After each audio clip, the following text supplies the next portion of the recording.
If I had to guess, I looked this up prior to game day morning on Sunday because I knew we'd be talking a lot about Brock Purdy, and there's Kurt Warner sitting right there.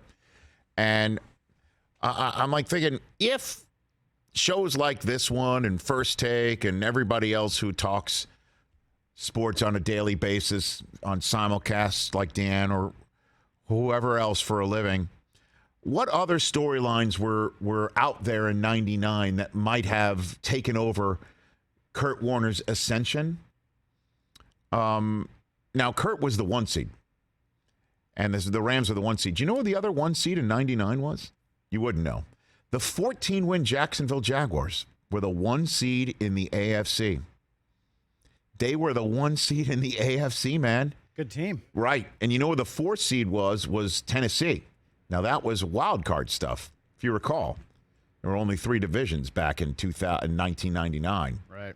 And so Jacksonville, the story was, they didn't exist just a few years before. They're number 1. Do you know who also was making his first playoff was Peyton Manning in 99. That was his first playoff season, his second year. 2 seed.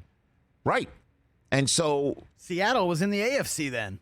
These are all storylines that might have taken over the fact that, okay, the former grocery clerk is going to really lead this team.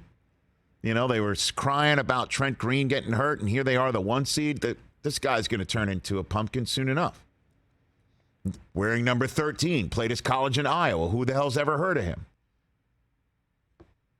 So I guess, we're all talking about Jalen Hurts and the Eagles. I mean, you want to talk about Northeast Corridor takes it front and center, and then you have Mahomes and the Chiefs and Joe Burrow, who a lot more people have watched play college ball than Brock Purdy. I guess that's what.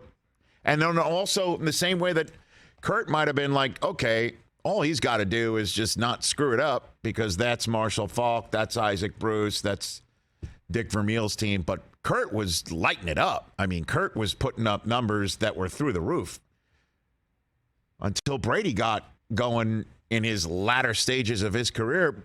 Kurt had the 3 most prolific Super Bowl passing games ever.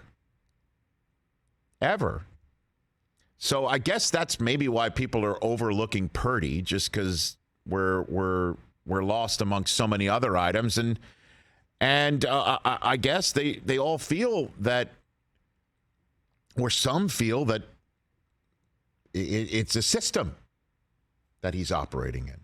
I guess that would be my guess on all 1,000%. I mean, you talk about his talent as regard to a first rounder. He was the last pick in the draft. No one literally expected anything from this guy. He's literally on the team to be maybe the 3rd quarterback. Like, he had to compete. And I'm sure he beat out somebody to be the 3rd-string quarterback. The expectations for Brock Purdy were literally just on the floor. That was it. I remember at last year's Combine, I took a walk before having to go to work because it was a beautiful, unseasonably warm March day. And I was late because I walked, I took a hike, through the city. It lasted a little too long. And I remember I walked past a group of throwing quarterbacks. By that, I mean they're invited to the Combine. They go through all the drills, and they go through everything else.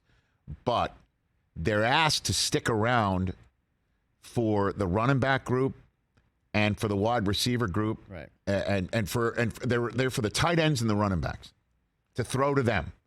They don't ask, the Burrows of the draft to throw to the running backs and the tight ends. They do ask him to throw to the wide receivers. That's where when they're throwing their drills, they're throwing in the wide receiver group.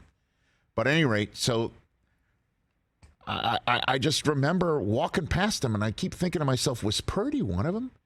He might have been. He had to have been. And this time around at the Combine, I'm not going to sit around and sit there and go to myself, I'm late. I can't stop and say hi to these guys. I'm going to say hi to them. I'm going to look them out right in the eye. I'm going to ask them who they are and what they're all about.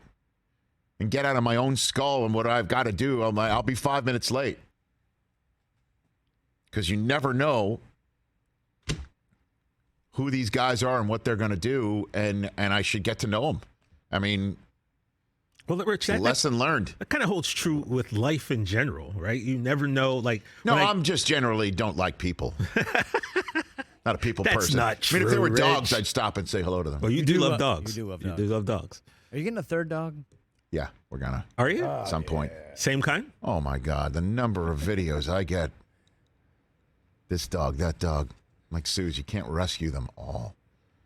So, at any rate, I don't. I are they not? Are they really saying that on ESPN that he's hit his ceiling? I don't know, man. Because I'll tell you what, folks. He's going to be the starter next year. If this guy makes it to the Super Bowl, it's going to be on and cracking. Every single person in his family, get ready. You're about to be famous. You are about to be famous because we've got 2 weeks until kickoff. 2 weeks, and we are going to just, who is Brock Purdy? Who was his high school coach? Who was his Pop Warner coach? Who were his best friends in high school? Who were his best friends in college? What's he been doing this year? What TV shows have he been watching? What did he do in the first half of the season? What happened in training camp? When was that first time that they saw a special play out of him? I mean, it is going to be fine-tooth comb. So anybody's wondering why is he not getting any run? He is 4 quarters away from getting the most run of his life. Yeah. Catch the Rich Eisen Show every single day on the Roku channel, 12 to 3 Eastern, for free.